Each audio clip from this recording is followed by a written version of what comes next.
தடையை வென்ற நிதானம் ஒருமுறை விநாயகர் தனது வாகனமான மூஞ்சூருடன் சென்று கொண்டிருந்தார். அப்போது வழியில் ஒரு பெரிய நதி குறுக்கிட்டது. பாலமோ படகோ அங்கு இல்லை. மற்றவர்கள் என்றால் நீந்திச் செல்லவோ அல்லது யாரையாவது உதவிக்கு அழைக்கவோ யோசித்திருப்பார்கள். விநாயகரின் ஸ்மார்ட் மூவ். விநாயகர் ஆற்றில் இறங்கித் திணறவில்லை. மாறாக நதியின் ஓட்டத்தை உற்று கவனித்தார்.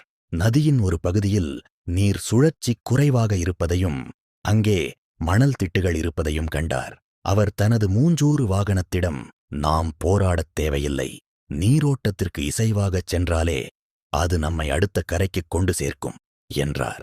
தன் புத்தியால் மிகச் சரியான இடத்தை தேர்வு செய்து எவ்வித களைப்பும் இன்றி நதியை கடந்தார்.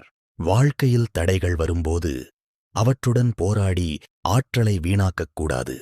சூழ்நிலையை ஆராய்ந்து அனலைஸ் சாமர்த்தியமாக வழிகண்டுபிடிப்பதே அறிவு. நீ எங்கும் யாரிடமும் உதவி கேட்கத் தேவையில்லை. உனது கூர்மையான கவனிப்பே அப்சர்வேஷன் உனக்கான வழியைக் காட்டும்.